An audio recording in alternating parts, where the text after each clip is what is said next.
Bonjour, ravi de vous retrouver. L'actualité de ce jeudi 2 septembre, c'est la rentrée scolaire. Retour en classe ce matin pour une grande partie des élèves de la grande section à la terminale. Un premier jour toujours très particulier pour les enseignants, les personnels des établissements scolaires.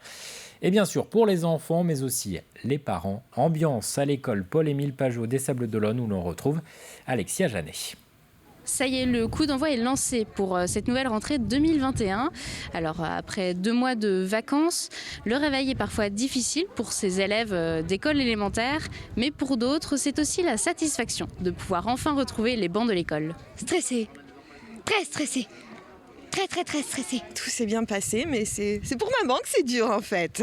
C'était une très bonne rentrée, nos enfants étaient contents de retrouver l'école, leurs professeurs et surtout leurs copains, tout s'est très bien passé. Cette rentrée, c'est aussi des mesures sanitaires, comme par exemple le port du masque obligatoire en intérieur. Ici, par exemple, dans cette école, les parents d'élèves n'ont pas le droit de rentrer à l'intérieur de l'établissement, excepté pour les CP. Pour la plupart de ces enfants, c'est seuls qu'ils doivent trouver le chemin de leur nouvelle classe. Pour le grand qui est en CM1, de toute façon, il nous a laissé à la porte de l'établissement. Après, pour le plus petit qui est en maternelle, c'est vrai qu'on aurait bien aimé aller dans la classe, c'est sûr. Mais voilà, on respecte, hein, c'est comme ça. Ça aurait fait 3 classes en même temps. Je pense qu'ils se sont organisés comme ça. C'est pas marrant pour les élèves, c'est sûr. En CP, après on s'adapte, les enfants s'adaptent aussi. Mais si ça pouvait s'alléger au fur et à mesure de l'année, oui, ce serait plutôt chouette. On avait peur quelque part qu'il y ait un nouveau protocole qui sorte dans les jours avant la rentrée, ce qui veut dire qu'après nous, il faut que l'on s'adapte et que l'on mette en place ce qui va avec. Bon, là, on est resté sur le protocole qui était sorti, donc ça va. En fait, c'est une bonne rentrée, c'est une belle rentrée. Pour rappel, comme ces élèves ici, ce sont plus de 122 000 enfants qui ont retrouvé le chemin de l'école en Vendée. Une rentrée particulière à Challans, au collège Jacqueline Auriol. C'est un tout nouvel établissement. Il a donc accueilli ce matin ses tout premiers élèves. Ils sont 200 pour le moment, essentiellement des 6e et des 5e. Mais l'établissement accueillera davantage d'élèves lors des prochaines rentrées. Il a été dimensionné pour en accueillir jusqu'à 600 et diminue ainsi les effectifs du collège Pierre-Garcy-Ferrand de Saint-Gilles-Croix-de-Vie.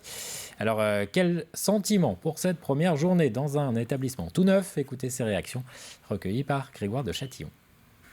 Plutôt heureux parce que c'est un beau collège pour apprendre et on pourra faire plein de choses. Je me demandais avec qui j'allais être dans les classes et puis comment ça allait se passer. Après, je me demande toujours quand est-ce qu'on va avoir nos casiers et tout ça, mais je suis bien. Au début, stressé un peu parce que tout ça c'est nouveau. Et sinon, je le sens très bien. Je suis content parce que c'est un nouveau collège et puis on va avoir une nouvelle équipe. Et puis c'est cool, voilà. Et au total, ce sont environ 120 000 élèves qui font leur retour en classe à partir d'aujourd'hui, donc dans les établissements publics et privés du département. Plus de la moitié dans les écoles primaires, avec des effectifs en forte baisse liés à la courbe démographique.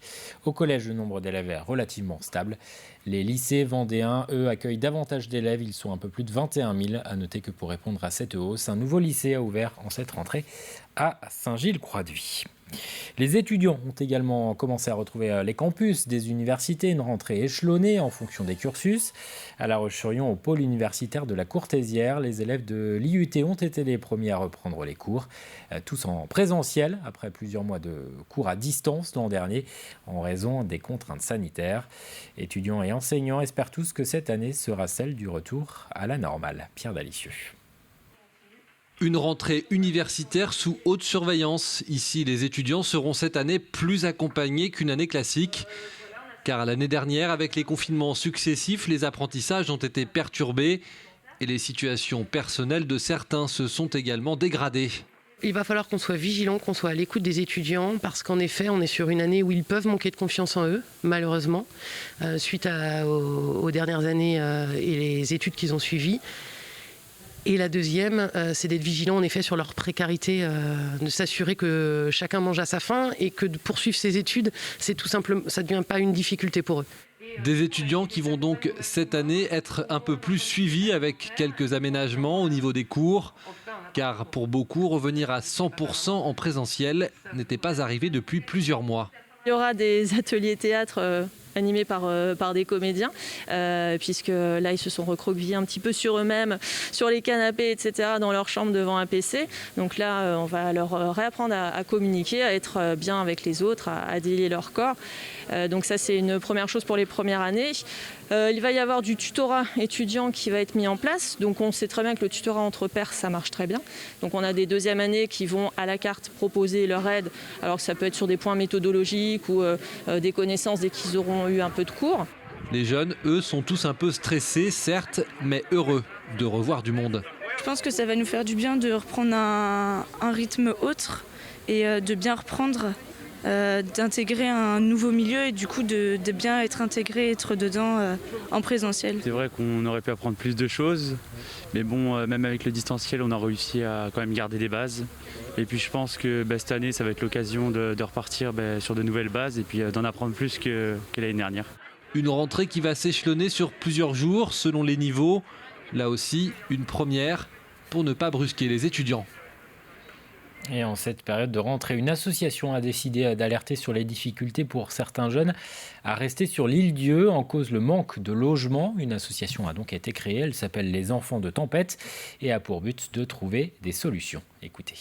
On s'appelle Les Enfants de Tempête, c'est porter la parole de ces enfants-là qui ils sont issus d'une génération qui ne pourra peut-être pas rester sur l'île Dieu, faute de logement, faute d'accession à la propriété, faute de location à l'année, malgré le fait qu'ils aient pour la plupart du boulot et l'envie de rester là. Il y a un truc ici qui est hyper précieux et qu'on va perdre, sans parler du dépeuplement des écoles et toute autre chose comme ça, parce que les familles commencent à s'en aller et vont continuer à s'en aller. Des propos recueillis par Caroline Tronche.